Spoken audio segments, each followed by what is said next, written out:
역사는 반복된다. 역사를 접할 때 흔히 듣는 말이죠. 과거에 일어났던 사건과 비슷한 패턴이 항상 반복됩니다.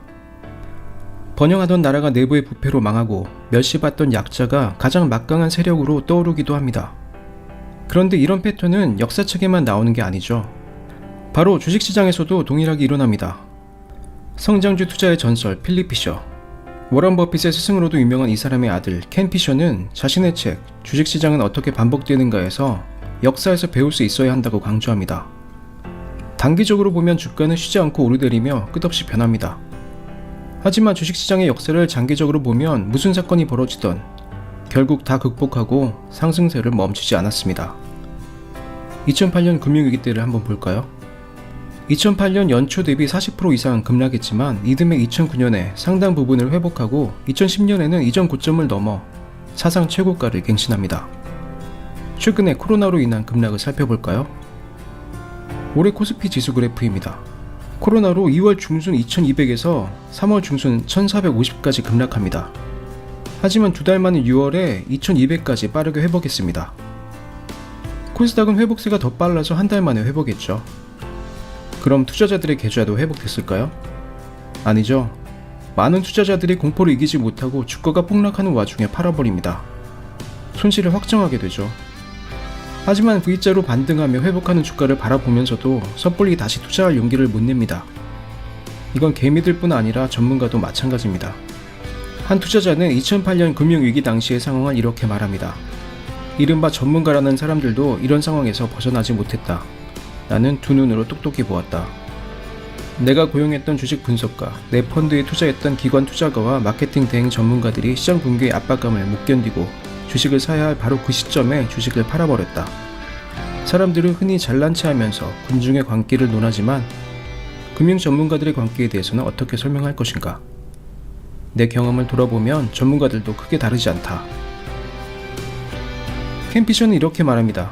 약세장 기간에는 시장에서 빠져나왔다가 정확히 바닥 시점에서 다시 들어가고 싶다면 그러한 생각을 접기 바란다. 시장은 눈 깜짝할 사이에 바닥에서 무섭게 급등함으로 놓치기 십상이기 때문이다. 많은 투자자들이 대폭락 시기를 잠시 피했다가 회복할 때 다시 들어가겠다고 마음먹지만 이 타이밍을 맞출 수 있는 사람은 거의 없습니다. 전문가들도 맞추지 못합니다. 타이밍을 맞춰보겠다고 발버둥 쳐봐야 폭락을 버티며 계속 보유하는 전략보다 못할 확률이 높죠. 제가 이전 영상에서 25% 수익 인증했던 퀀트 투자 역시 이번 코로나 사태의 폭락을 견딘 결과입니다. 타이밍을 맞춰보겠다고 샀다 팔았다 했다면 이런 수익을 낼 수 없었을 겁니다.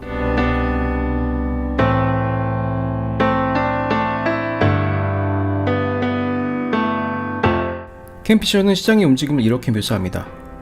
나는 지금까지 시장 흐름이 정상적인 모습을 한 번도 보지 못했다. 사실은 표현이 틀렸다. 시장 흐름은 항상 정상적이다. 심하게 변동하는 모습이 정상적인 시장의 흐름이라는 말이다. 우리는 시장이 안정적이길 바랍니다. 예측 가능한 흐름이 이어져서 매매 타이밍을 쉽게 가늠하기 원하죠. 하지만 시장 흐름은 항상 예측 불가능합니다. 안정적인 모습을 보이는 경우는 매우 드물죠. 시장은 심하게 변동하는 모습이 정상입니다. 이 사실을 받아들여야 단기적인 큰 폭의 등락을 무시할 수 있습니다. 이 단기적인 출렁임을 무시할 수 있어야 투자에 성공할 수 있습니다. 하지만 이런 큰 폭의 등락을 무시하기에는 인간의 본능이 너무 취약합니다. 가치 투자자로 유명한 모시니 파브라이는 자신의 책에 이렇게 썼습니다. 인간의 뇌는 수백만 년 동안 진화를 거듭해왔다. 그러나 주식시장에서 벌어지는 예상 밖의 변화에 대처하는 방면으로는 제대로 진화를 하지 않았다. 사자가 으르렁거릴 때 우리의 뇌는 우리에게 빨리 도망치라고 말을 한다. 우리는 따져보지도 않고 무조건 도망친다. 주가가 폭락할 때 우리를 엄습하는 공포는 사자가 으르렁거리는 소리를 들을 때 드는 공포와 비슷하다. 이때 우리가 보이는 본능적인 반응은 주가가 떨어진 주식을 팔아치우는 것이다. 이런 인간의 취약한 본능을 억누르기 위해 나름의 해결책을 갖고 있어야 합니다. 켄 피셔는 이렇게 조언합니다. 일일 변동성을 완전히 무시하고 나아가 월별로도 신경을 쓰지 말아야 한다. 큰 폭의 단기 출렁임에 반응하는 것을 막는 일종의 통제 메커니즘을 만들어 두는 것도 좋다. 저는 켄 피셔가 말하는 통제 메커니즘으로 일주일에 한 번 주가 확인하기를 활용합니다. 일주일에 한 번만 시세를 확인하면 투자 스트레스가 확연히 줄어들고 평정심을 유지하기도 좋죠. 감정에 휘둘리는 뇌동매매를 피할 수 있어서 투자 성과에도 큰 도움이 됩니다.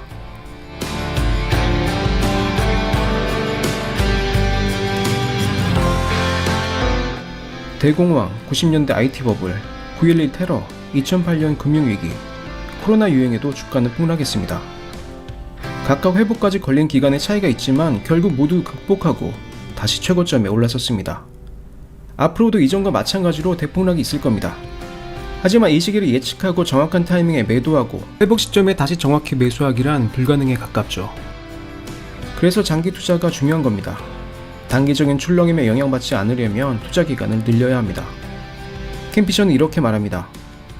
아무리 심각하고 두려워 보이는 사건이어도 우리가 이미 경험한 것과 크게 다르지 않다. 장기 투자자는 적절하게 분산된 포트폴리오를 유지해야 하며 가끔 찾아오는 손실 연도에 지나치게 관심을 기울이지 말아야 한다. 강세장은 더 길고 강하며 평균보다 훨씬 높은 수익률을 안겨주기 때문이다. 시장에 어떤 위기가 닥쳐도 결국은 회복된다는 믿음을 가져야 합니다. 이렇게 반복되는 주식시장의 패턴을 믿는다면 정답은 잘 분산된 포트로 장기 투자하는 겁니다. 시장에 아무리 큰 위기가 와도 결국 회복된다는 확신과 잘 분산된 포트의 장기 투자로 성공 투자하시길 바랍니다.